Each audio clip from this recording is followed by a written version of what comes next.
இப்ப நம்ம எல்லாம் அரசு ஊழியர்கள், அதுல பல்வேறு காம்போசிஷன்ஸ் இருக்கலாம், அது உங்களுக்கு தெரியும், பல வகையா இருக்கலாம். ஆனாலும் நம்ம ஒரு ஓவராலா அரசு ஊழியர். இந்த அரசு ஊழியர்கள் வந்து யாரு அப்படின்ற ஒரு கேள்வியை வந்து நம்ம எழுப்ப வேண்டியது. இந்த அரசு ஊழியர்கள் நம்ம ஒரு போராட்டம் அறிவிச்ச உடனே என்ன பண்றாங்க, ஊடகங்களும் சரி, இந்த அரசு ஊழியர்களுடைய போராட்டம் எல்லாம் நியாயமே இல்லாதது, வரக்கூடிய வருமானத்துல எல்லாம் எல்லாத்தையும் இவர்களுக்கு தான் நாம் கொடுக்கிறோம், இவங்க மேலும் மேலும் போராடுறாங்க அப்படின்றாங்க. ஆனா இந்த அரசு ஊழியர்கள் யாரு? அவங்க இந்திய குடிமக்கள் தானே. நாம யாரு காட்டுல இருந்து வந்திருக்க சிங்கமும் புலியுமா? இந்திய குடிமக்கள் தான். தமிழகத்தினுடைய பின்தங்கிய கிராம பகுதிகளிலே இருந்து இங்க பிழைக்க வந்த குடும்பங்கள். நாம படிச்சு நம்மள குவாலிஃபை பண்ணி அரசினுடைய பரீட்சையை எழுதி அல்லது அவன் வேற எந்த முறையில தேர்வு பண்ணி எடுக்கிறானோ அந்த தேர்வு முறையில பின்தங்கிய ஒடுக்கப்பட்ட பகுதிகளிலே இருந்து வேலைக்கு வந்தோம். அப்ப எப்படி இந்த அரசு ஊழியர்களுக்கு யார் எல்லாருக்குமே நீங்க செய்றீங்கன்னு சொன்னா, அதே பகுதியில இருந்து வந்த அரசு ஊழியர்களுக்கு செய்வது மட்டும் எப்படி உங்களுக்கு ஆடம்பரமாக தோன்றுகிறது அப்படின்றத நம்ம பார்க்கணும். அப்போ அப்படி ஒரு கருத்து திட்டமிட்டே மக்கள் மத்தியிலே புகுத்தப்படுகின்றது என்பதை நாம் அவர்களுக்கு உணர்த்தி அவர்களை வெளித்தெளிய செய்து நம்மோடு இணைத்துக் கொள்ள வேண்டும். இது ஒரு நமக்கு ஒரு பெரிய டாஸ்க். இப்ப அரசினுடைய வருவாய் ஃபுல்லா கவர்மெண்ட் வந்து செலவு பண்ணிடுதான்றத நாம 2016 ஸ்ட்ரைக் அப்ப அந்த 5 அமைச்சர்களை நம்ம சந்திச்சோம். மரியாதைக்குரிய OPS அவர்கள் தலைமையா இருந்தப்ப அவரிடம் அன்னைக்கு அந்த தேதியில கட்டுரை எழுதி அது பத்திரிகையில எல்லாம் வெளியில வந்துச்சு. இதை அவர் கையிலேயே கொடுத்துட்டு வந்தோம். நீங்க தயவு பண்ணி படிச்சு பாருங்க, நீங்க வந்து இதை வந்து நிதி செயலாளரை வச்சு கேள்வி கேளுங்க, இதுல அவருக்கு ஏதாவது பதில் சொல்ல தெரியுதான்ட்டு கையில கொடுத்துருக்கோம். அப்பவே நம்ம சொல்லிட்டோம். இதுல நிறைய புள்ளி விவரங்கள் வந்து நாம சொல்லியிருக்கோம். எவ்வளவு ரூபாய் வருது, எவ்வளவு ரூபாய் செலவு பண்றோம் அப்படின்னு சொல்லும் பொழுது அவங்க வந்து அப்போ ஜூன் மாதம் 2016 வரை 1,79,521 பேர் ஓய்வு பெற்றிருக்காங்க. அவங்க கொடுத்த புள்ளி விவரம் தான். அவங்கள நிறைய பேருக்கு வந்து இவங்க ஓய்வூதியமே கொடுக்கல 2000க்கு முன்ன வந்தவங்கள. அந்த பணத்தை வச்சுதான் நம்ம அவங்க கிட்ட நாம வந்து பிரச்சனை பண்ணிக்கிட்டோம். இப்ப நீங்க பாத்தீங்கன்னு சொன்னா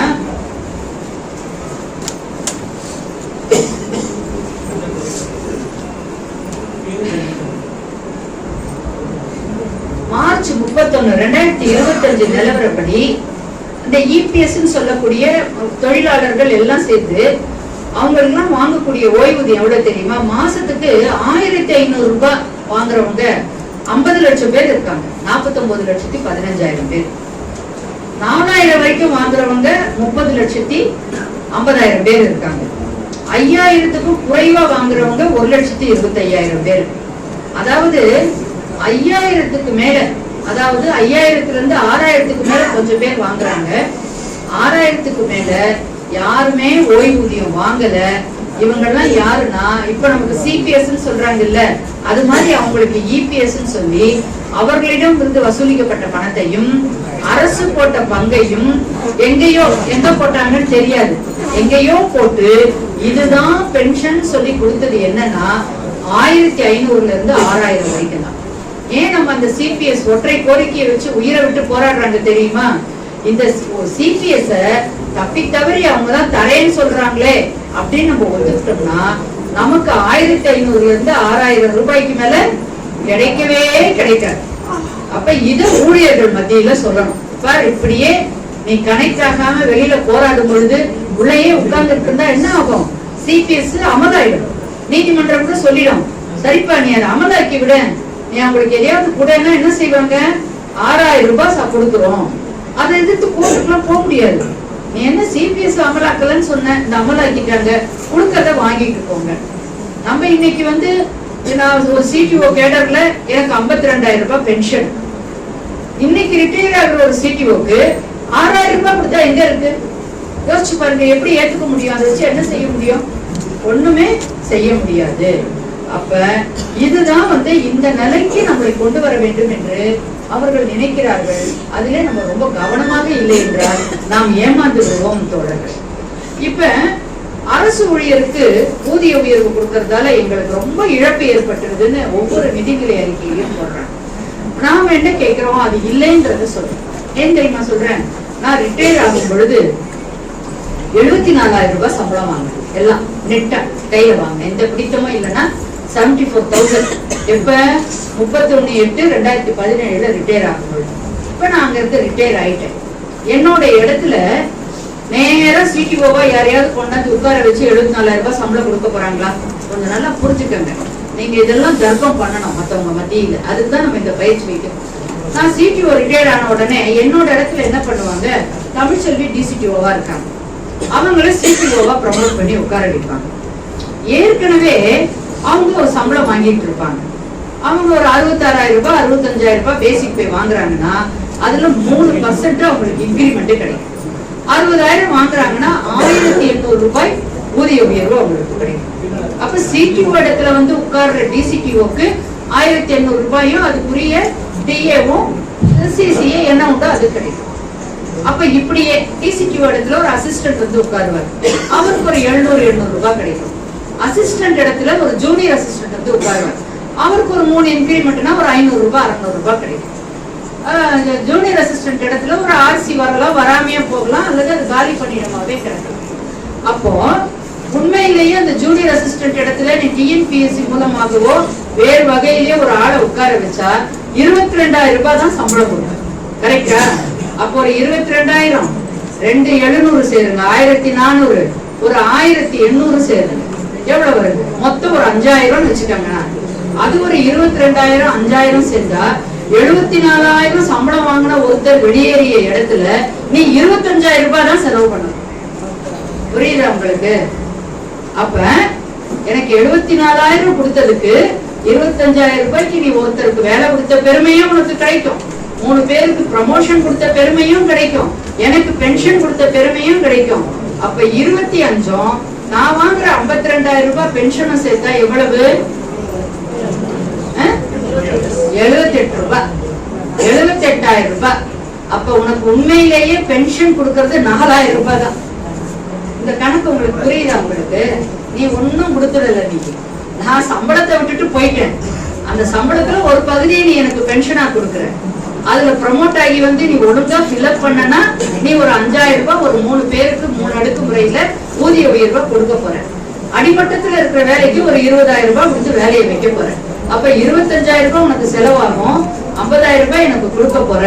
ஒண்ணு கணக்கு சரியாயிடும், இல்லாட்டி மிஞ்சி போனா ஒரு சில 1000 செலவாகும். அப்ப எப்படி நீ வந்து இப்படி ஒரு பிரச்சாரத்தை செஞ்சு எல்லார் வாயிலையும் மண்ணள்ளி போட்டு ஒரு நயா பைசா கூட பென்ஷன் கொடுக்காம கோர்ட்ல போய் கிராஜுவிட்டி கொடுக்க மாட்டேன்றது என்னுடைய கொள்கை முடிவுன்னு வெக்கம் இல்லாம முந்தானேத்து போய் இந்த அரசு சொல்லிடு. நம்ம வெளியில இந்த பேச்சு பேசுறோம் உங்களுக்கு, ஆனா நேற்று முந்தின போய் பணிக்கொடை கொடுக்க மாட்டேன்னு சொல்லிட்டு, பணிக்கொடைனா என்னன்னு தெரியுமா உங்களுக்கு? நீங்க எல்லாம் அம்மா காலில் போய் விழுந்து விழுந்து கும்பிட்டீங்க. அவரு இவங்க திமுக அவங்க என்னவோ பண்ணிட்டு இருந்தாங்க. ஏன்னா உங்களுக்கு வந்து ஒரு மந்திரியா கொண்டு வந்து வட்ட செயலாளர் வண்டமுருகன் அவங்களை ஆக்கி கட்சியில பல்வேறு பொறுப்புகளை கொடுத்ததுக்கு தானே நீங்க நன்றியா இருக்கீங்க. நீங்க எங்களுக்கு அந்த கிராட்டிடியூட் வந்து உங்களுக்கு தெரியல. இப்ப நான் சொல்றேன் பாருங்க, அந்த கிராஜுவிட்டினா ஏன் அந்த கிராஜுவிட்டின்னு பேர் வச்சாங்கன்ட்டு. நீங்க என்ன பண்றீங்க, ஒரு அரசு ஊழியரோ அங்கன்வாடி ஊழியரோ யாரையோ நீங்க வேலையை கொண்டு வரீங்க, ஒரு அரசு சிஸ்டம். அந்த சிஸ்டத்துல வரும்பொழுது நான் ஏதோ படிச்சேனவோ வந்திருப்பேன், எனக்கு 4 சிந்தனைகள் இருக்கும். ஆனா நான் வணிகவரித்துறையில வந்த உடனே ஒரு வரியை வசூல் பண்ணக்கூடிய பணி கொடுத்த உடனே எனக்கு இந்த பொருளுக்கு 5%, இந்த பொருளுக்கு 12% நீங்க ஒரு இது கொடுத்துடுறீங்க. ஒரு டீலர்னா அவர் எப்படி பதியணும்னு கொடுத்துடுறீங்க, அவர் எப்படி நீக்கணும்னு கொடுக்குறீங்க. எல்லாமே எனக்கு நீங்க செட் ஆஃப் ரூல்ஸ் கொடுத்துடுறீங்க. ஊரக வளர்ச்சித்துறைனாலும் அதுதான், ரெவன்யூ துறைனாலும் அதுதான், ஒவ்வொருக்கும் ஒண்ணு கொடுத்துடுறீங்க. அரிசி பருப்பு இவ்வளவுதான் கொடுப்பேன், இதை சமைச்சு போடுங்கன்றீங்க. ஊட்டச்சத்து இவ்வளவுதான் இதை கொடுங்கன்றீங்க. மருத்துவம்னா நீங்க கொடுத்துடுறீங்க. ஆனா நான் ஒண்ணு படிச்சிருப்பேன், எனக்கு ஒரு சித்தாந்தம் இருக்கும். நான் யோசிப்பேன், ரப்பருக்கு போய் 5%, நான் வந்து போட மாட்டேன், வரி போட மாட்டேன், என்னால செய்ய முடியுமா? முடியாது. அப்ப என்னுடைய சொந்த சித்தாந்தத்தை கலட்டி வைத்துவிட்டு நீ அரசு என்று ஒரு சித்தாந்தத்தை சட்டமன்றத்திலோ பாராளுமன்றத்திலோ அல்லது எங்கேயோ உருவாக்கி என்னுடைய தலையிலே புகுத்தி இதைத்தான் நீ செய்ய வேண்டும் என்று சொல்லக்கூடியதை ஏற்றுக்கொண்டு செய்கிறேன் அல்லவா, அதற்கு நன்றி கடன் தான் அந்த கிராஜுவேட். நான் நானாவே இல்லையே 40 வருஷமா. நான் நானா இருந்தனா? நான் நினைச்சத போய் அரசு அலுவலகத்துல செஞ்சனா? செய்ய முடியாது. நீ என்ன சொன்னாயோ சட்டம், நீ கொடுத்த அந்த புத்தகத்தை ஆபீஸ் மேனுவலை படிச்சுட்டு நான் ஒரு இளநிலை உதவியாளராக, நான் ஒரு தட்டச்சராக, நான் ஒரு சுருக்கெழுத்தராக, சில நேரத்துல சுருக்கெழுத்தர வேலை செய்யும் போது அவங்க கொடுக்குற நோட்ஸ் ரொம்ப அநியாயம் நமக்கு தெரியும். ஒரு ஒழுங்கு நடவடிக்கையில ஒரு நோட்ஸ் கொடுப்பாரு, நமக்கு நல்லா தெரியும் இந்த வேணும்னே வெஜன்ஸா கொடுக்குறாரு, நம்ம மாத்தி எழுத முடியுமா? முடியாது. இப்படி நம்முடைய மூளையை கலட்டி வைத்துவிட்டு அந்த இடத்திலே அரசு தரக்கூடிய சிஸ்டம் என்கின்ற மூளையை வைத்துக் கொண்டு ஒரு நாள் 2 நாள் இல்ல, 40 வருடம் 30 வருடம் மனசாட்சியே இல்லாமல் வேலை செய்யறல, அதுக்கு நீ நன்றி கடன் பட்டிருக்கின்ற. அதற்கு நீ கொடுக்கிறது தான் கிராஜுவேட். புரியுதா? ஒரு காவலாளி, அவருக்கும் ஒரு காவலர், அவருக்கும் இன்னொருத்தருக்கும் எந்த பிரச்சனையுமே இல்லை, அவரை பார்த்தது கூட இல்லை. அவனை போய் அடினா அடிக்கிறாங்க இல்ல, நமக்கு போலீஸ்க்கும் பிரச்சனையா? அப்ப யாருன்னே தெரியாதவங்களை அடிக்கிறதுக்கு வாங்குறாரு, அவருக்கு மனசு மன உளைச்சல் எவ்வளவு இருக்கும்? அதுக்கு நீ அவருக்கு கிராஜுவிட்டி கொடுக்குறாரு. அப்ப இது கூட புரியாத முட்டாளாக ஒரு அரசாங்கம் இருக்கின்றது என்று பார்க்கும் பொழுது கிராஜுவிட்டி கொடுக்க மாட்டேன்னு சொன்னா, ஆனா இந்த நீதிபதி கேட்டிருக்கணும். நான் இங்க உட்கார்ந்து நீதி சொல்றேன், ஒருத்தனுக்கு நான் சொல்ற நீதியால ஒருத்தனுக்கு பாதிப்பு ஏற்படுது, ஒருத்தனுக்கு பலன் ஏற்படுது, இது தப்பா ரைட்டான்னு கூட தெரியாது எனக்கு. அப்படி ஒருத்தனுக்கு பாதிப்பை ஏற்படுத்தக்கூடிய ஒரு சிஸ்டத்தை என் மூலையில வச்சுக்கிட்டு வேலை செய்யறனே, அதுக்கு நீ நன்றியா இருக்க மாட்டேன், கிராஜுவிட்டி தர மாட்டேன்னு சொல்றியே, நான் நீதிபதியா தான் கேட்டிருப்பேன் கேள்வி. எப்படி நியாயமா இருக்க முடியும்? தூக்கி எரிஞ்சிருப்ப, திட்டு ஓடு நீன்னு சொல்லிட்டு கிராஜுவிட்டி கொடுக்க மாட்டேன்னு சொல்றேன், பென்ஷன் கொடுக்க மாட்டேன். ஒரு அநியாயமான விஷயத்தை செய்து இதை நம்ம ஊழியர்கள் மத்தியில நம்ம பேசணும். ஏன்னா நமக்கே மனசுல நம்ம இவ்வளவு சம்பளம் வாங்குறேன்னு, நமக்கு இவ்வளவு மொத்தமா கிராஜுவிட்டின்னு உன தூக்கி கொடுக்குறாங்களே, கிடையாது. நம்ம உரியவர்கள், நாம உருமாற்றி வேலை வாங்கக்கூடியவர்கள் நமக்கு நன்றியாக இருக்க வேண்டும் என்பதுதான் அந்த கிராஜுவிட்டியாக கொடுக்கிறார்கள். ஓய்வூதியத்தை பத்தி நம்ம நிறைய பேசிட்டோம், இன்கிரிமெண்ட்டை பத்தி பேசிட்டோம். நாம் என்ன இதுல பார்க்க வேண்டியதா இருக்கு? நம்ம அதிகாரிகளோட பேசுவதும் அமைச்சர்களோட ஏன் தெரியுமா நம்மள பாக்குறது இல்ல? தமிழ்ச்செல்விய உங்களெல்லாம் பாக்குறது இல்ல. நம்மள உட்கார வச்சு பேச்சுவார்த்தைன்னு பேசினா, ரமேஷ் சார் போய் அவங்க கமிஷனர் கிட்டயோ செக்ரட்டரி கிட்டயோ பேசினா, அவர் சொல்ற நியாயம் என்னன்னா, அவங்க மண்டையில ஒரு சிஸ்டம் இருக்குல்ல, அவங்களுக்கும் ஒரு சிஸ்டம் தேக்கி வச்சிருப்பாங்க. எது கேட்டாலும் கொடுக்க கூடாது, இன்னொன்னு ஒண்ணுதான் சொல்லணும்னு, அதுக்கு அவங்க வாங்குறாங்க கிராஜுவிட்டி. கரெக்டா? அந்த கிராஜுவிட்டி வாங்குறவங்க என்ன பண்ணுவாங்க, இவங்க இந்த கிராஜுவிட்டி கோஷ்டி இருக்குல்ல, இவங்க போய் அந்த மூளையில ஒரு பகுதியை கரைச்சு நியாய உணர்வை ஏற்படுத்திடுவாங்க. அதனால இவங்களெல்லாம் வச்சு பேசினா நம்ம நியாயவாதியாகி இந்த சிஸ்டத்துல இருந்து டைவர்ட் ஆகி ஏதாவது ரெக்கமெண்ட் பண்ணிட்டா நமக்கு கிராஜுவிட்டி இல்லாம போயிடும் சொல்லிட்டுதான் கூப்பிட்டே பேச மாட்டாங்க. இப்ப ஏன் 6ஆம் தேதி இவங்களை கூப்பிட்டு பேசுறாங்க? இதுக்கும் கிராஜுவிட்டி இல்ல, கூப்பிட்டு பேசுறவங்களுக்கும் கிராஜுவிட்டி இல்ல, சூன்யம், 0 பட்ஜெட். அதனால இந்த சூனியம் அந்த சூனியத்தை பார்த்து சிரிக்கும், அந்த சூனியம் இந்த சூனியத்தை பார்த்து சிரிக்கும். அது நமக்கு என்ன பண்ணுவாங்க, பேச்சுவார்த்தை திருப்திகரமாக இருந்தது, அமைச்சர் சிரித்துக் கொண்டே புன்னகைத்துக் கொண்டே பேசினார், நாங்களும் புன்னகைத்துக் கொண்டே இருந்தோம், நீங்களும் புன்னகைத்துக் கொண்டே உங்கள் வேலைகளை செய்யுங்கள், நீங்கள் தேர்தல் வரும் புன்னகைத்துக் கொண்டே நீங்கள் உதய சொல்லிகளுக்கு ஓட்டை போடுங்கள், அதன் பிறகு நாங்கள் வேட்டை போடுகிறோம்.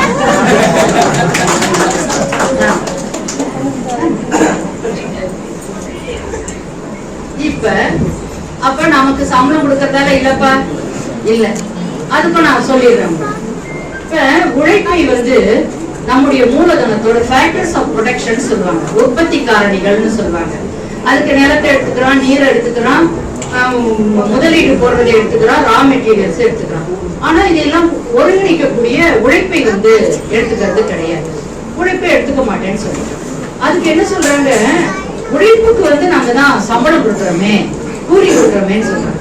இங்கேயும் நம்முடைய சித்தாந்தத்தை நம்ம காரல் மார்க்ஸ் பெரிய பெரிய தலைவர்கள் கண்டுபிடிச்சு அந்த புக்கெல்லாம் கஷ்டமா இருக்கும். நாங்களும் ஒரு 50 வருஷமா படிச்சு கொஞ்சோண்டு கத்துக்கிட்டு உங்ககிட்ட சொல்றோம். அப்ப இந்த சரிப்பா, நாங்க எனக்கு கூட நியாயமா இருக்கும், நம்ம வேலைக்கு போறோம், 1ஆம் தேதியானா சம்பளத்தை வாங்கிடுறோம், அப்புறம் நம்ம போய் என்ன பங்கு கேட்கறது, என்ன பென்ஷன் கேட்கறது, என்ன போனஸ் கேட்கறதுன்னு சொல்லிட்டு நீ உழைப்புக்கு கூலி கொடுத்துடுற, நாங்க அதை மறுக்கல. ஆனா அந்த கூலிக்கு நாங்க எங்க எனர்ஜியை கொடுத்துடுறோம், எங்க குடும்பமே எனக்காக உழைக்குது. ஆனா அந்த உழைப்பை நாங்கள் கொடுப்பதால் உனக்கு மூலதனம் உருவாகுது இல்ல, ஜிடிபின்னு ஒண்ணு சொல்ற இல்ல, ஒரு உள்நாட்டு உற்பத்தி வருது இல்ல, அந்த உள்நாட்டு உற்பத்தியை நீ இயக்குவதால் உனக்கு ஒரு லாபம் கிடைக்குது இல்ல, அப்ப அதுல எங்களுக்கு பங்கு எங்க? அந்த பங்கை தான் ஓய்வூதியமாகவும் கிராஜுவிட்டியாகவும் இன்னும். அப்ப என்ன பண்றாங்கன்னா இவங்களுக்கு புரியல. ஆனா யாரும் கொஞ்சம் பேர் நல்லா சொல்லி கொடுத்துருக்காங்க எப்படி சம்பளம் கொடுக்கறது அப்படின்றப்ப. ரெண்டு வகையா இருக்காங்க தொழிலாளிகள். ஒண்ணு எப்படி இருக்காங்க, திறனா இருக்கிறவங்க, திறமை இருக்கிறவங்க. இன்னொன்னு உடல் உழைப்பை மட்டுமே செலுத்தக்கூடியவங்க. இப்ப திறனா இருக்கக்கூடியவங்களை வந்து குரூப்பிங் பண்றாங்க. அவங்கதான் அரசு ஊழியர்கள், ஆசிரியர்கள், பொதுத்துறை நிறுவன ஊழியர்கள், எல்ஐசி. என்னன்னா ஒரு ஜூனியர் அசிஸ்டன்ட் வேலைக்கு வரோம்னு சொன்னா 11 பிளஸ் 2 பாஸ் பண்ணிருக்கணும்.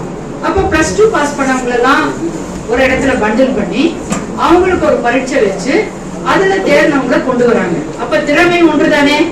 அப்ப திறனறிதல். அந்த திறனறிதல் முறையில சம்பளம் பே ஸ்கேல்ல வராங்க. காலமுறை ஊதியம் அது முறை. முறை என்ன, திறன் அறிந்த முறை. காலம்ன்றது என்ன, அதுல ஒரு நாளைக்கு 8 மணி நேர வேலை, எல்லாருக்குமே ஈக்குவலா 8 மணி நேர வேலை. இந்த கால முறை ஊதியம்ன்றது ஒரு குறிப்பிட்ட காலத்திற்கு ஒரே திறன் உள்ளவர்கள் அரசு கொடுத்திருக்கக்கூடிய அந்த சிஸ்டத்திற்குள் நின்று வேலை செய்வதற்கு கொடுக்கப்படக்கூடியது காலமுறை ஊதியம். நீ தொழிலாளிக்கு ஏன் அதை கொடுக்க மாட்டேங்கிறேன்னா, உழைப்பு திறன் இருக்கு இல்லையா, வெறும் மேனுவல், அது டிஃபர் ஆகும். நான் வந்து ஒரு வேலையை 4 மணி நேரத்துல முடிப்பேன், ஒருத்தர் 3 மணி நேரத்துல முடிப்பாரு, ஒருத்தர் முடிக்காமையே போட்டுட்டு போயிடுவாரு, அவருக்கு அவ்வளவுதான். அதனால நீ என்ன பண்ண, அவங்களுக்கு ஒரு நாளைக்கு இவ்வளவு கூலி முடிவு பண்ணு, ஒரு நாளைக்கு இவ்வளவு கூலி முடிவு பண்ணு. நீ 2 விதமா பிரிச்சா அதுக்குள்ளலாம் ஜனங்க பாவம் டிஸ்பியூட் பண்ணல. 8 மணி நேர வேலை, 8 மணி நேர ஓய்வு எல்லாமே வச்சாலும் நீ ஒரு பகுதிக்கு திறனறிதல் அடிப்படையில காலமுறை ஊதியம் கொடுக்க, ஒரு பகுதிக்கு வந்து உழைப்பினுடைய நேரத்தை செலவிடக்கூடிய தன்மையின் அடிப்படையில அவர்களுக்கு நீ கூலி கொடுத்த. ஆனா இந்த சிஸ்டத்திலையும் இந்த காலமுறை ஊதியம் என்பது அதனுடைய மணி வேல்யூ என்பது உண்மையான வேல்யூவுக்கு முரணாக இருக்கிறது. அது டைரக்டா இல்ல அப்படின்றத வந்து நீ புரிஞ்சுக்க தவறிட்ட, அல்லது நீ புரிஞ்சுக்காத மாதிரி நடிக்கிற. ஏன் நடிக்கிறேன்னு சொல்றேன், நீ புரிஞ்சதாலதான் நீ எம்எல்ஏக்கு சம்பளம் ஏத்துற, எம்பிக்கு சம்பளம் ஏத்துற, பென்ஷனை ஏத்துற, நீ தனியா பங்களா கட்டிக்கிற, ஏரோப்ளைன்ல போற வர, நீ வந்து போய் உட்காராமையே, சட்டமன்றத்துல உட்காராமையே, பாராளுமன்றத்துல உட்காராமையே, உட்கார்ந்தாலும் தூங்கி போட்டு நீ அலவன்ஸ் வாங்கிட்டா இல்லையா? அப்ப நமக்கு மட்டும் இந்த காலமுறை ஊதியம் நிர்ணயிக்கப்பட்ட நாளும் அந்த பணத்தினுடைய மதிப்பு இன்றைக்கு தேய்ந்து போய் கொண்டிருக்கின்றது என்பதையும் நீ சொல்ல மறுக்கிற, நீ ஏமாத்துற. நீங்க நம்பவே மாட்டீங்க அது எப்படி மாறுதுன்றது. எனக்கு இன்னைக்கு காலையில ட்ரெயின்ல வரும்போது ஆச்சரியமா இருக்கு. இன்னைக்கு காலையில ஹிந்து பேப்பர் ட்ரெயின்ல போட்டிருந்தாங்க, தேஜாஸ்ல வந்து. நான் இதை எடுத்து படிச்சு, எப்பவுமே ஒரு பேப்பர் படிச்சா அதுல முக்கியமானதை நான் ஹைலைட் பண்ணி என்னுடைய நோட்ல எழுதி வச்சுக்கிறேன். இந்த நோட்ஸ் எல்லாம் எப்படி வருதுன்னா ஒரே நாளையில எழுதுறது இல்லை. அன்றாடம் என்னென்ன படிக்கிறோமோ அதுல மக்களுக்கு ரிலேட்டடா இருக்கிறது, நமக்கு ரிலேட்டடா இருக்கிறத நான் எழுதிக்கிட்டே வருவேன். அப்புறம் அதை வந்து ஒழுங்குபடுத்தி ஒரு நோட்ஸ் ஆக்கி போகக்கூடிய இடத்துல கொஞ்சம் விட்டு விட்டா பேசுவேன். காலையில பாக்குறேன், நான் இந்த நோட்ஸ் எடுக்கும்போது இதுல எழுதி வச்சிருக்கேன், $1 வந்து 88 ரூபாய். இது வந்து 60 வருடமா காங்கிரஸ் ஆண்டப்போ 55 தாண்டல. 55 ரூபாய் நான் கொடுத்தாதான் ஒரே ஒரு அமெரிக்க டாலர் கொடுப்பாங்க. இது காங்கிரஸ் ஆண்ட அந்த 60 வருஷத்துக்கு. இந்த 15 வருஷத்துல இந்த பிஜேபி ஆட்சி வந்த பிறகு $1 88 ரூபாய் 88 பைசாவாக மாற்றி விட்டது. நான் எழுதி வச்சுக்கிட்டு ட்ரெயின் ஏறி வந்துட்டேன். காலையில பேப்பரை பாக்குறேன், அது இன்றைக்கு 99 ரூபாயாக மாறி இருக்கு. ஒரே நாளையில 11 ரூபாய் பண வீழ்ச்சி. இந்திய ரூபாயினுடைய மதிப்பு வீழ்ச்சி. ஆனா குஜராத்தினுடைய முதல்வராக மோடி இருக்கும் பொழுது அவரை பிரதம மந்திரியாக ஆக்குவதற்காக சொல்லப்பட்ட ஒரு வார்த்தை என்ன தெரியுமா? Game changer. கேம் சேஞ்சர் என்னன்னா, பாருங்க, இந்திய நாட்டினுடைய ரூபாயின் மதிப்பு விழுந்து கொண்டே இருக்கிறது. மோடி பிரதமரானால் அவர் ஏதோ ஒரு மோடி வித்தை செய்து இந்த 55 ரூபாய் மதிப்பை குறைத்து $1க்கு 1 ரூபாய் கொடுத்தா போதும் கொண்டு வந்துடுவாரு. அவர் கேம் சேஞ்சராக இருப்பாருன்னு சொன்னாங்க. ஆனா இன்னைக்கு நீங்க வெளிநாடு போனாலோ, இங்கேயே ஏதோ ஒரு டாலர் மதிப்புல வாங்கினாலோ 100 ரூபாய் கொடுத்தாதான் ஒரு அமெரிக்க டாலர் கையில கிடைக்கும். ஞாபகம் வச்சுக்கோங்க. அப்ப நாம கேக்குறோம், பண மதிப்பு இவ்வளவு விழுந்துகிட்டே போகுதே, நீ எங்களுடைய சம்பளத்தை பற்றி கவலைப்பட மாட்டேங்கிறாயேன்னு சொன்னா என்ன செய்யறாங்க? 8வது ஊதிய குழுவை வைக்கிறதுக்கே போராட்டம். அப்புறம் 8வது ஊதிய குழுவை வைக்கும் போது ஓய்வு பெற்றவர்களுக்கு ஒண்ணுமே கொடுக்க முடியாது. ஆனா ஓய்வு பெற்றவர்களுக்கு ஒண்ணுமே கொடுக்க முடியாதுன்றது இன்னைக்கு சொல்லல, வாஜ்பாய் பிரதமரா இருந்தார்ல அப்பவே பட்டாச்சாரியா கமிஷன் ஒண்ணு வச்சாங்க. அந்த பட்டாச்சாரியா வாஜ்பாய் எப்ப இருந்தாரு, பட்டாச்சாரியா கமிஷன்ல என்ன சொல்லிட்டாங்கன்னா, இந்த ஓய்வூதியம் சம்பந்தமா இந்த குறைக்கிறது கொடுக்காம இருக்கிறது இதை ஊத்தி போடுறதுக்கு ஏதாவது இருந்தா சொல்லுங்கன்னு அவருக்கு சொல்லி அவரும் சில ரெக்கமெண்டேஷன் கொடுக்கும் பொழுது, ஓய்வூதியம்ன்றது ஒருத்தர் உயிரோட வாழ்றதுக்கு அதுல எதுக்காக நம்ம என்ன செய்ய முடியும்னு அவர் சில ரெக்கமெண்டேஷன்ஸ் கொடுத்திருக்காரு. அதை நான் எடுத்து படிச்சு பார்த்தேன், ரொம்ப பெருசா இருந்தது, அதனால அதுக்குள்ள நம்ம போகலாம். ஆனா நாம சில விஷயங்கள் இப்ப யோசிக்க வேண்டியதா இருக்கு. ஓய்வூதியம் அதுக்குள்ள போல நான் கேக்குறேன், 55 வயசுல எனக்கு வேலை செய்ய முடியாது, எனக்கு ஓய்வு கொடுத்ததுன்னு யாராவது அரசு ஊழியர்கள் கேட்டாங்களா? நம்ம கேட்டோமா? கேட்கல. அது 58 வயசு சரி, இன்னொரு 3 வருஷம் நீ வேலை பார்க்கலாம், அது 58 வயசு அப்படின்னு உயர்த்தினது யாரு? அரசாங்கம். 60 வசத்தினது யாரு? அரசாங்கம். இப்ப 62 ஆக்க போறேன்னு மோடி வித்தை காட்டிக்கிட்டே இருக்கிறது யாரு? அரசாங்கம். அப்ப நீ 55, 58, 60 அதுக்கு அப்ப 55 வயசு ஓய்வூதியம், இது ஓய்வு பெற வயசுன்னு சொல்லியாச்சு, நானும் ஒத்துக்கிட்டேன். அப்ப 55 வயசுக்கு மேல நான் செத்து போணுமா? 58 வயசுக்கு மேல நான் செத்து போணுமா? 60 வயசுக்கு மேல நான் செத்து போணுமா? நீங்க எல்லாரும் சேர்ந்து என்ன சொல்றீங்க? பிரம்மன் தலையில எழுதிட்டான்னு சொல்றீங்க. இந்த சத்யராஜ் ஒரு படத்துல எல்லாருக்கும் ஒரு நாள் கையெழுத்து போட கத்து கொடுப்பான் பையன். அடுத்த நாள் அவன் என்ன செய்வான்? ஒரு சேலை கடையில வேலை செய்வான், எல்லா சேலையிலயும் கையெழுத்து போட்டுருவான். அப்படி பிரம்ம எல்லார் நெத்திலையும், நம்ம எல்லார் நெத்திலையும், உழைப்பாளி மக்கள் நெத்தியில எல்லாம் பெர்மனன்ட் மார்க்கர்ல எழுதிட்டாங்க, நீ நாசமா போவ, இப்படிதான் உழைப்ப, 55 வயசுக்கு மேல உனக்கு. அப்புறம் எப்படி பிரம்மன் எழுதுன போய் 5 போய் 8 ஆக்கிட்டார? அப்புறம் 58 அடிச்சுட்டு 60 எழுதிட்டார? 60 அடிச்சுட்டு 62. அவருக்கு அதான் வேலை, அவருக்கு அதுவா வேலை.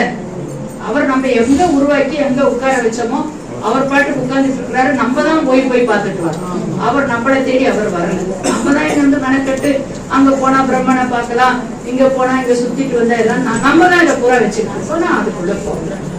அப்ப ஒவ்வொருத்தருக்கும் இதுதான் ஓய்வு என்று சொன்னால், அப்ப மீதி காலம் அவர்கள் எப்படி வாழ்வார்கள் என்பதை நீ மறந்து போயிட்ட, இல்ல கணக்குல எடுத்துக்கல, இல்ல எப்படியாவது சாவுன்னு சொல்லிட்டேன். அப்ப இறப்பு ஒரு மனிதனுக்கு தெரியாது, அதை மட்டும் பிரம்ம எழுதல, உனக்கு தெரியாது நாங்க இப்ப. ஆனா நீ எங்களுடைய இறப்பு தேதியை பிரம்மனாக இருந்து எங்களுடைய நெற்றியில் எழுதுகிறாய். சிபிஎஸ் தான் ஒரு குடம் பால், அதுல பல்லி விழுந்துருச்சு, குடிக்க முடியுமா? முடியாது. பல்லியை எடுத்து போட்டுட்டு நீ என்ன சொல்ற? இதுதான் சிபிஎஸ், குடின்ற. முடியாதுன்ற. குடிக்காத குடிக்காத பட்டினி கிடந்து சாவு. ஆனா ரிசல்ட் என்ன? குடிச்சாலும் உடனடி சாவு, குடிக்கலன்னா கொஞ்ச நாள் குடிச்சிருச்சு பசியில. இந்த சிபிஎஸ் ஸ்கீம் இதை விட என்னங்க சொல்ல முடியும்?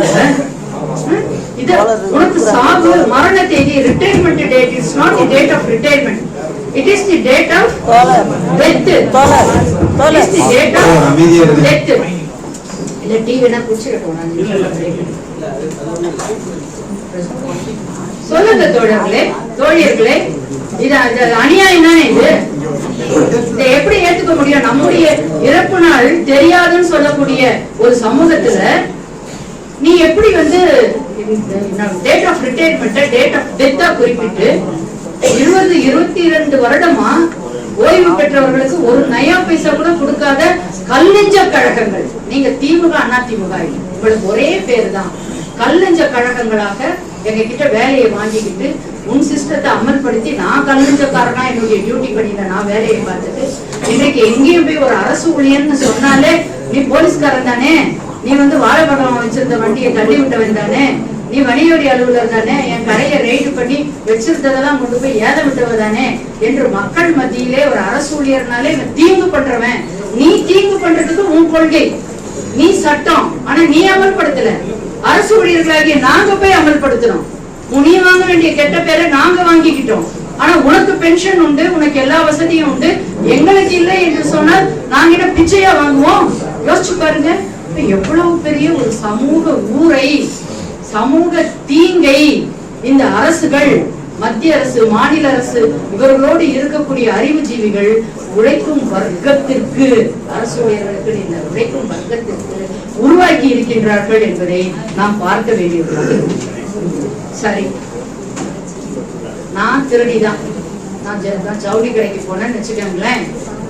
நான் என்ன நினைப்பேன், ஒரு 10 ரூபாய் குறைச்சு கொடுத்தா நல்லா இருக்கும்னு. என்னங்க கலர் போயிடுச்சுங்க, போன முறை உங்ககிட்ட எடுத்ததுல, இந்த முறை பார்த்து போட்டு கொடுங்கன்னு எதையோ பேசி ஒரு இது இருக்காது. ஆனா நீ என்ன செஞ்ச, பிடித்தம் செஞ்ச பணத்தெல்லாம் வச்சுக்கிட்டே இருந்த, கம்முன்னு இடுப்புல சுத்திட்டு வச்சுக்கிட்டு, நீ யார் யாருக்கு கொடுத்தா உனக்கு ஓட்டு கிடைக்கும், யார் யாருக்கு கொடுத்தா உனக்கு நல்ல பேர் கிடைக்கும், நீ என்னவோ செஞ்சுட்டு இருந்த. கடைசியில போய் மென்னிய பிடிச்சோம், சொல்லு அப்படின்னு சொல்லி புள்ளிவரம் சொன்ன பிறகு நாங்க கேக்குறோம், நீ ஏன் திடீர்னு அரசாணை போட்டு அந்த பணத்தை திருப்பி கொடுத்தேன்னு கேட்க. நீ ஏன் கொடுத்த? திருடன்றதால தானே. அகப்பட்ட உடனே தூக்கி போட்டுட்டு ஓடிடுவான், செயினை பறிப்பான், முடிகிற வரைக்கும் ஓடுவான், பின்னாடியே விரட்டவும், இதுக்கு மேல ஓட முடியாதுன்னு சொன்னா என்ன செய்வான், செயினை தூக்கி எறிஞ்சிட்டு ஓடி போடுவான்.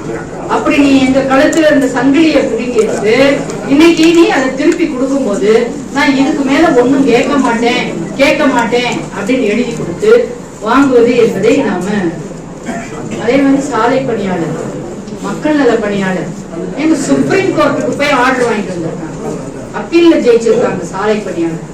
இன்னைக்கு வரைக்கும் அவங்க பிரச்சனையை சரி பண்ணாம, காலையில தோழர் விஜயகுமார் வந்து சொல்றாரு, தோழர் சாலை ஆய்வாளர்களுக்கு ஒரு மாதிரியா அவங்க கொண்டு போய் கெசட்ல எல்லாம் போட்டு பண்ணிட்டாங்க, எங்களை அம்போன்னு விட்டுட்டாங்க, என்னன்னு பாருங்கன்னு கொண்டு வந்து கொடுத்துருக்காரு. நான் என்ன அதை முழுசா படிக்கிறேன். அப்போ ஒரு கோர்ட்டுக்கு போய், கோர்ட்டுக்கு நீதிமன்றம் யார் வச்சது, உங்க சிஸ்டத்துல ஒண்ணுதானே நீதிமன்றம், அதுதானே வந்து ஏதாவது பிரச்சனை இருந்தா என்கிட்ட வா, நான் செஞ்சு கொடுக்குறேன் அப்படின்னு சொன்னது யாரு, நீதிமன்றம், நீ வச்ச சிஸ்டம். அவங்க ஆர்டர் கொடுப்பாங்க, நீ அதுக்கு வந்து நீ ஒபே பண்ண மாட்ட, நீ ஒபேவே பண்ண மாட்ட. ஆனா இவங்க இதே நிலையில வச்சிருந்தா இவங்க மீண்டும் மீண்டும் கோர்ட்டுக்கு போவாங்கன்ட்டு, நீ இப்ப ஏற்கனவே இருக்கிற துயரத்துக்கு பக்கத்துல இன்னொரு பெரிய துயரத்தை போட்டிருக்க, சாலை பணியாளர். அது என்னன்னு நம்ம பார்க்கணும், அதை விட்டு வெளியில வரணும். இப்படி ஒரு குறுக்கு புத்தி உடைய அரசாங்கமாக ஒரு மக்களுக்கு பல்வேறு பிரச்சனைகளை செய்யக்கூடிய ஒரு அரசாங்கம். ஆனா நம்ம அரசு ஊழியர்கள் எப்படி இருக்கு, சமூக அக்கறை உள்ளவர்களாக இருக்கின்றோம். இதை நீங்க சொல்லணும், நெஞ்ச நிமித்தி மக்கள் கிட்ட சொல்லணும். மழை, வெள்ளம், புயல் எது வந்தாலும் நம்ம குடும்பம் நடுத்தெருவுல, நம்ம குடும்பம் வெள்ளத்துல தத்தளித்துக் கொண்டிருந்தாலும் எல்லா அரசு ஊழியரும் போய் வேலை செய்யணும். கொரோனா வந்துச்சு, நாம தான் வேலை பார்த்தோம், எல்லாரும் வாயில போட்டுக்கிட்டு உள்ள உட்கார்ந்துட்டாங்க, நாம வெளியில போய் வேலை பார்த்தோம். நாம செய்திருக்கக்கூடிய குஜராத்ல அவ்வளவு பெரிய பூகம்பம், இங்க இருந்து நிதி வசூல் பண்ணி கொடுத்தோம். வயநாடுல வெள்ளத்தால சரிவு, அதுக்கு நிதி வசூல் பண்ணிட்டோம். உடலால் உழைக்கிறோம், மனசால மக்களை நினைச்சு ஏங்குறோம், தவிக்கிறோம், நம்முடைய வருமானத்திலிருந்து ஒரு பகுதியை கொடுக்கிறோம். அரசு ஊழியர்கள் கெட்டவங்களா, ஆசிரியர்கள் கெட்டவங்களா, சமூகத்தின் மீது அக்கறை இல்லையா அவங்களுக்கு, மக்களுடைய உணர்வுகளை அவங்க புரிஞ்சுக்கலையா? யாரு வந்து இப்படிப்பட்ட ஒரு வழியை போட்டு மக்களை அந்நியர்களாக காட்டக்கூடியவங்க நீங்க? சரி, நாம என்ன கேட்கிறோம், முந்தா நேற்று ரெவன்யூ கோர்ட்டுக்கு நான் போனா 52 கேஸ், 52 கேஸுமே நில பிரச்சனை. பார்த்தா இந்த பக்கம் நிக்கிறவனும் மனுஷன் தான், அந்த பக்கம் நிக்கிறவனும் மனுஷன். இவனை பார்த்தாலும் பாவமா இருக்கு, அவனை பார்த்தாலும் பாவமா இருக்கு. ஏன் நம்ம ஊரக வளர்ச்சித்துறை இருக்கு, வருவாய்த்துறை இருக்கு, வேளாண் துறை, பல்வேறு துறை இருக்கு. 70% மக்கள் விவசாயத்தை தான் நம்பி இருக்காங்கன்ட்டு பெரிய பெரிய மேதைகள்ல சொல்லிட்டு போயிட்டாங்க. அந்த நில சீர்திருத்தத்தை நீ ஏன் செய்யலன்னு கேள்வி கேட்கிறேன். நீங்க எவ்வளவோ நிலங்களை எடுத்து பாலமும் நிலமும் கட்டி 2 இடிஞ்சு விழுது, 2 நிக்குது, 2 எப்ப விடும் தெரியல. இவ்வளவு நிலங்களை கையகப்படுத்த முடிந்த உங்களால் ஏன் இந்த நிலங்களை ஒழுங்குபடுத்தி அந்தந்த கிராமத்தில் இருக்கக்கூடிய மக்களுக்கு கொடுக்க முடியலன்றதுதான் எங்களுடைய கேள்வி. எங்க துறைகளை வந்து நீ அதை செய்ய விட்டியா? நிலத்தை கையகப்படுத்தி மக்களுக்கு கொடுக்கிற வேலையை செஞ்சிருந்தா வளர்ச்சித்துறை மீதும் வருவாய்த்துறை மீதும் மக்களுக்கு மரியாதை வந்துடும். அந்த விவசாயத்தை செய்வதற்கு உதவி புரிந்திருந்தால் வேளாண் துறை மீதும் அதை சுற்றி இருக்கிற இன்னும் சில துறைகள் மீதும் மக்களுக்கு அன்பும் மரியாதையும் வந்துடும். வெறும் வரிய போட்டு எங்களை போய் வாங்கி வாங்கி வரி அவன் முதுகுல சொறி வர வரைக்கும் அவனை போய் சொரிஞ்சு வரிய வாங்கி அவனை நாசமா பண்ண நாங்க இவ்வளவு வரி இல்லாமல் இருந்திருந்தால் ஒரு தொழிலை எப்படி நடத்துவது, அக்கவுண்ட்ஸ் எப்படி மெயின்டைன் பண்றது, உண்மையாக அரசுக்கு சேர வேண்டிய தொகையை எப்படி கொண்டு வருவதுன்னு இருந்திருந்தா ஒரு வணிக வரித்துறையை பார்த்தா ஒரு வியாபாரி சந்தோஷப்படுவான், மரியாதை கொடுப்பாவா, உட்காரு ரெடி குடி அந்த பக்கம் போனா வாங்கம்மா நீங்க தானம்மா எனக்கு அக்கௌண்ட் எல்லாம் சொல்லி கொடுத்தீங்க, எப்படிமா இருக்கீங்க, நல்லா இருக்கீங்களா, என்னங்கம்மா குழந்தைக்கு எடுத்துட்டு போங்கம்மான்னு 2 பழத்தை போட்டு கையில போட்டு அது லஞ்சம் கிடையாது, அவன் அன்பா கொடுக்குறான் அவனுக்கு கையில.